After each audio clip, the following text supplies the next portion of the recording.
So he said, I must see my wife again. Can you help me? I said, which wife do you want to see? The one that cooked? The one that bore the children? The one that gave you sex? The one that quarreled with you? The one that dominated you, frightened you? He said, I don't want to meet any of those. I want to meet the good of her. You follow, sir? Yes.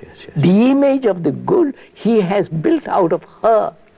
None of the ugly things, or what he considered ugly things, but the idea of the good which he had culled out of her, and that is the image he wants to meet. I said, don't be infantile. You're so utterly immature when you have slept with her and got angry with her. All that you don't want, you want just the image which you have about her goodness. And you know, sir, he began to cry. Really cry for the first time.